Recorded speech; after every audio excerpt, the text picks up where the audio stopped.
Hello friends, this is Anil Chaudhary. Welcome to cultivate your mind. दोस्तों, मेरा नाम अनिल चौधरी है। मैं एक लाइफ कोच और एनएलपी ट्रेनर हूँ और मैं आपका स्वागत करना चाहता हूँ मेरे चैनल कल्टीवेट योर माइंड में।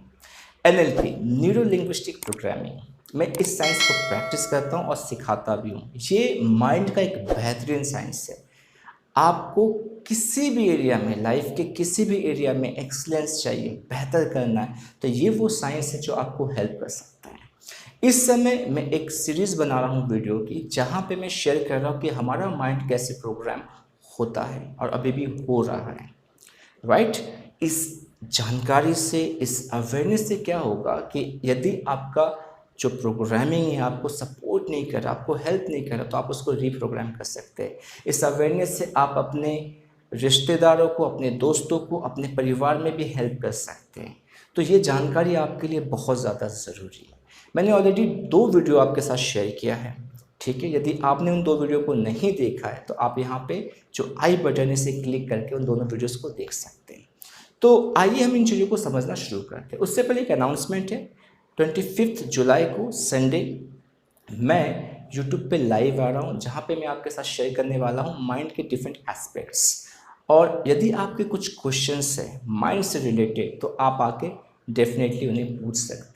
तो आइए हम समझते हैं इस वीडियो में मैं आपके साथ क्या शेयर करने वाला हूँ। हमने ये सीखा अब तक 2 तरीके जिससे कि हमारा माइंड प्रोग्राम होता है, अभी भी हो रहा है। पहला हमारे 5 सेंसेस के ज़रिए, दूसरा हमारे इन्वायरमेंट के ज़रिए। इन्वायरमेंट का मतलब जो लोग हमारे आसपास हैं। ठीक है, गुड। अब जो तीसरा तरीका है वो ये है कि हम अपने आप से किस तरह से कम्युनिकेट करते हैं, हम अपने आप से किस तरह से बातें करते हैं। राइट? तो हमारा जो खुद के साथ कम्युनिकेशन है ये बहुत ही ज़्यादा इम्पोर्टेंट है। कहा जाता है the quality of your communication decides the quality of your life. आप किस तरह से अपने आप से बातें करते हैं, जो उसकी क्वालिटी है वही आपकी लाइफ की क्वालिटी को बनाता है। क्योंकि हम क्या करते हैं, हम हमेशा अपने आप से बातें करते हैं, हमारा सेल्फ टॉक चलता है, हमारा इंटरनल डायलॉग्स चलता है। ठीक है, अब ये होता है कि इन चीज़ों के बेस पे ये होता है प्रश्न और उत्तर के बीच में। आप कुछ पूछते हैं और उसका आंसर देते हैं। राइट? जैसे कि ये मेरे साथ क्यों हुआ, इसके पीछे क्या रीज़न हो सकता है, शायद मैंने कुछ गलत किया हो। तो इस तरह के आप बहुत अलग अलग क्वेश्चंस पूछते हैं और आप उसका आंसर भी देते हैं। अब चलते हैं थोड़ा से पीछे, बैकग्राउंड में देखते कि इसकी शुरुआत कैसे हुई। जब आप छोटे थे तो आपकी माइंड की प्रोग्रामिंग हो रही थी, आप एक रिकॉर्डिंग मोड पे थे, जो भी चीज़ें आप देख रहे थे, सुन रहे थे, ठीक है, ये सारी चीज़ें आपके प्रोग्राम का हिस्सा बनते जा रहे थे। इसलिए बचपन में जिन चीज़ों को हम देखते थे हमें वो रियल लगता था, क्योंकि हम ये फ़र्क नहीं कर पाते थे कि क्या रियल है और क्या फेक है, क्योंकि हमारा जो माइंड है इस चीज़ का फ़र्क नहीं कर पाता। बचपन में आप डेफिनेटली, यदि आप पहले मूवी देखते थे और किसी विलन का डेथ हो जाता था या किसी हीरो का डेथ हो जाता था, और यदि आप उसको फिर से दूसरी मूवी में देखते थे, आप शॉक हो जाते थे, कैसे फिर से वापस कैसे आ गए, तो मर गया था। मेरे साथ तो होता था और ऐसे बहुत सारे लोगों के साथ होता था, हम शायद आपके साथ भी। तो ऐसे बहुत सारी चीज़ें जो आपके लिए रियल हुआ करती थी। ठीक है, अब इसी बीच में क्या हुआ कि आपके माइंड में 2 बहुत ही इंपॉर्टेंट चीज़ें बनी। पहला बिलीव्स, दूसरा वैल्यूज़। ये 2 ऐसी चीज़ें हैं जो आज आपकी पूरी ज़िंदगी को चला रहा है। बिलीव्स, क्या चीज़ें आपके लिए सच है, किन चीज़ों को आप सच मानते हैं, क्या आपके लिए पॉसिबल है, क्या आप ये कहते कि हाँ ये मैं कर सकता हूँ और ये मैं नहीं कर सकता, ये मेरे लिए सच है, कौन अच्छा है कौन बुरा है, ये आपके बिलीव्स के ज़रिए आपको पता चलता है। दूसरा आपके वैल्यूज़, कि आप किन चीज़ों को वैल्यू करते हैं। ठीक है, कौन सी चीज़ें जो आपके लिए इम्पॉर्टेंट है। यदि आपके लिए पैसा इंपॉर्टेंट है तो आप उसको कमाने के अलग अलग ज़रिए ढूंढेंगे। यदि आपके लिए एजुकेशन, पढ़ाई इंपॉर्टेंट है तो आप उसको कंप्लीट करने के अलग अलग ज़रिए ढूंढेंगे। आपके लिए रिलेशनशिप इंपॉर्टेंट है तो आप उसको हमेशा बचाने की कोशिश करेंगे, आप उसको अच्छे से सजा के रखने की कोशिश करेंगे। तो ये 2 चीज़ें, जैसे कि अभी आप इस वीडियो को इसलिए देख रहे हैं क्योंकि ये आपके वैल्यू में आता है। ठीक है, और आप बिलीव करते हैं कि इस तरह के वीडियो आपकी लाइफ को चेंज कर सकता है। ठीक है, तो ऐसे बहुत सारे डिसीजन है जो आप इन 2 चीज़ों के बेस में ले रहे हैं। तो बचपन में ये चीज़ें बनी, कैसे बनी, आपके पेरेंट्स, आपके रिश्तेदार, जो आपके इन्वायरमेंट का हिस्सा है, और जिन चीज़ों को आप देख रहे थे, ये चीज़ें बार बार रिपीट होते गई आपके दिमाग में और आपने इन चीज़ों को सच मानना शुरू किया। जिन चीज़ों को आपने बार बार देखा, बार बार सुना, आपको लगा कि हाँ ये सच है, और वो आपके लिए बिलीफ बनने लगा। इसलिए कुछ बचपन में ऐसे बिलीफ्स बन जाते हैं जो सच नहीं होते, पर आज भी उसका असर हमारी ज़िंदगी पे होता है। ठीक है, बचपन में आप उन चीज़ों को ऐसे वैल्यूज़ देने लगते हैं जिनकी ज़रूरत नहीं थी, पर आज वो वैल्यूज़ आपको हेल्प नहीं करता। उसी तरह से इसका ऑपोजिट भी है कि बचपन में कुछ अच्छे बिलीव्स बने आपके, और अच्छे वैल्यूज़ जो आज आपकी लाइफ को पूरी तरह से गाइड कर रहे हैं, लीड कर रहे हैं। तो जब आप अपने आप से कम्युनिकेट करते हैं तो बचपन में भी ये होता था। ठीक है, मैं आपको एक एग्जांपल देता हूँ। एक बच्चा है जिसका एक छोटा भाई है, वो बड़ा है। तो अभी क्या है कि ये 6 साल का है, ठीक है, और इसका भाई 1 साल का है। तो किसी कारण से उसके पेरेंट्स ने उसको डांटा, बड़े वाले बच्चे को। ठीक है, अब उस बच्चे को उतना आइडिया नहीं है, फिर भी वो अपने आप से एक बातें करता है कि मेरे पेरेंट्स ने क्यों डांटा मुझे, पहले तो नहीं डांटते थे, अभी डांट दिया, जब से ये आया तब से मेरे साथ ऐसा हो रहा है। ठीक है, तो ये जो बातें चल रही है उसके साथ, ठीक है, कुछ कुछ बच्चे ये बोल देते हैं, ठीक है, पर कुछ बच्चों के दिमाग में चलता है कि पहले मुझे ज़्यादा प्यार करते थे, अभी मुझे प्यार नहीं करते जब से ये आया। तो ये क्या करता है, ये जो कम्युनिकेशन होता है, ये धीरे धीरे क्या करता है, उसके छोटे भाई के प्रति उसके दिल में नफरत पैदा करता है। ठीक है, और पेरेंट्स इन चीज़ों को ध्यान नहीं दे पाते हैं, जिससे कि बचपन में कुछ चीज़ें क्रिएट हो जाती है। ऐसे बहुत सारे केसेस आए हैं जहाँ पे बड़े बच्चे ने छोटे बच्चों को हार्म पहुँचाया। तो ऐसे चीज़ें कैसे हो रही है? अब आप सोचिए कि आप जब कम्युनिकेट करते हैं, ये कितना पावरफुल है।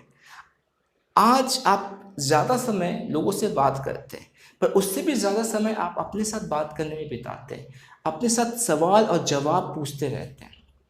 जो लोग सुसाइड करते हैं वो कैसे करते हैं? उनका खुद के साथ जो कम्युनिकेशन होता है, जो खुद के साथ बात करने का तरीका होता है, वो बहुत ही बेकार होता है, जिससे कि उसको वो ऐसी बातें करते हैं कि मैं इतना बेकार हूँ, मेरी ज़िंदगी खराब हो गई।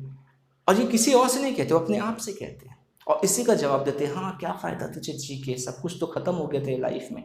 तो ये जो कम्युनिकेशन है खुद के साथ, ये आपकी माइंड की प्रोग्रामिंग करता है और कर रहा है। तो बहुत ही ज़्यादा इम्पॉर्टेंट हो जाता है कि इस वक्त आप अपने आप से किस तरह से कम्युनिकेट कर रहे हैं। मतलब आप जब आज कुछ भी इंसिडेंट होता है तो उसको लेके आप अपने साथ बातें क्या करते हैं। मैं अभी एग्जांपल देता, अभी जो स्पाउस होते हैं उनके बीच में क्या होता है, जब कभी भी किसी चीज़ को लेके आर्गुमेंट होता तो क्या अपने आप से बातें करते हैं कि मेरी ज़िंदगी ख़राब हो गई, क्यों शादी किया मैंने, मेरा फैसला गलत था, कब तक मेरी ज़िंदगी ऐसी चलेगी, कब तक इसको झेलना पड़ेगा, ऐसे ऐसे बातें। ठीक है, और जो पढ़ाई कर रहे स्टूडेंट है, मुझसे नहीं हो सकता, वो इतना अच्छा कर पा रहा, मैंने इतनी बार कोशिश की, मेरे से नहीं हो सकता, मेरे से पॉसिबल नहीं है, इससे पहले नहीं हुआ है, चीज़ें कैसे होगा आगे जाके। अब ये बार बार आप ये चीज़ें कर रहे हो अपने साथ, तो इसका एक असर पड़ता है। ठीक है, और ये चीज़ें आपके लिए बिल्कुल रियल तरीके से सामने आती है। तो आपको यदि आपकी जो माइंड की प्रोग्रामिंग है उसको बेहतर बनाना है, तो आपको क्या करना, अपने साथ अच्छे तरीके से कम्युनिकेट करना है, अच्छी तरह से आपको अपने आप से बातें करना है। मैंने इस पर डिटेल वीडियो बनाया कि क्वेश्चन कैसे पूछते हैं अपने आप से, क्वेश्चन पूछने का तरीका क्या है, बिलीव्स और वैल्यूज़ को समझने का तरीका क्या है, और कुछ सेल्फ टॉक और आपका इंटरनल डायलॉग्स पे भी मैंने वीडियोस बनाए। आप उन वीडियोस को सर्च कर सकते हो, वहाँ पे आपको पूरी चीज़ें डिटेल में समझाई गई है। यदि उन चीज़ों को मैं यहाँ पे फिर से एक्सप्लेन करूँ तो ये वीडियो बहुत ही लंबा हो जाएगा। बस मुझे आपको ये अवेयरनेस देना था कि यदि सच में आप अपने माइंड की प्रोग्रामिंग को बेहतर करना चाहते हैं, तो आपको अभी से क्या करना है, अपने आप से जो कम्युनिकेट करना है वो प्रॉपर तरीके से करना है। अब आप सोचेंगे कैसे प्रॉपर तरीके से मैं करूँ, ऐसे करेंगे। यदि आप के साथ आपके परिवार में किसी तरह का अनबन होता है, तो आप जो पहली चीज़ आपके साथ कहते हैं कि मेरे साथ ऐसा क्यों हो रहा है, क्यों उसने मेरे साथ ऐसा किया और मेरी लाइफ बेकार हो गई, तो इसके जगह पे आप क्या बोल सकते हैं। एक तो बहुत अच्छी बिलीफ है जो टोनी रॉबिन्स के ज़रिए मुझे सीखने को मिला, वो ये है कि लाइफ में जो चीज़ें हो रही है वो आपके साथ नहीं हो रही है, आपके लिए हो रही है। Okay, life is not happening okay to you but for you, आपके साथ नहीं, आपके लिए। तो लाइफ में जो भी चीज़ें हो रही है वो आपके लिए हो रही है, आपको हेल्प करने के लिए हो रही है। ये एक बिलीफ है, बहुत ही अच्छा बिलीफ है। तो जब आपके साथ कोई ऐसा चीज़ हो रहा है तो आप क्या करना है, आपको अपने साथ जो बात करना है वो इस तरह से करना है कि ठीक है, ऐसा क्या हुआ जिसके कारण से ये पूरा सिचुएशन क्रिएट हुआ, ये झगड़ा क्यों हुआ, ऐसा क्या रीज़न था इसके पीछे। ओके, मैं किन चीज़ों पे ध्यान दूँ जिससे कि नेक्स्ट टाइम इस तरह का माहौल क्रिएट ना हो। ठीक है, तो आपने ये जब क्वेश्चन पूछा तो इसका आंसर इसी की तरह से आएगा। क्या क्या चीज़ें हुई, क्या क्या चीज़ें आप चेंज कर सकते हैं, आपका ध्यान इन चीज़ों पे ही जाएगा। राइट, मैं ये विश्वास करता हूँ कि आपको चीज़ें समझ में आई है, तो आप इन चीज़ों पे वर्क करना शुरू कर दीजिए। आप अपने आप से जो बातें करते हैं इसको ध्यान देना शुरू कर दीजिए कि मैं किस तरह से अपने आप से बातें कर रहा हूँ। क्या मेरी जो बातें हैं ज़्यादातर नेगेटिव तरीके से मैं अपने आप से बातें कर रहा हूँ कि दुनिया बेकार है, वो इंसान बेकार है, मेरा कुछ नहीं हो सकता, ये हमेशा ऐसे करता है। किस तरह की कम्युनिकेशन आप अपने साथ कर रहे हैं। Right, good.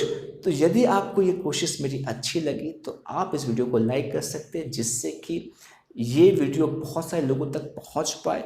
और साथ ही साथ यदि अब तक आपने इस चैनल को सब्सक्राइब नहीं किया है तो अभी इसको सब्सक्राइब कर लीजिए, क्योंकि आपको पता है कि किस तरह के हेल्पफुल वीडियोस यहाँ पे शेयर किए जाते हैं।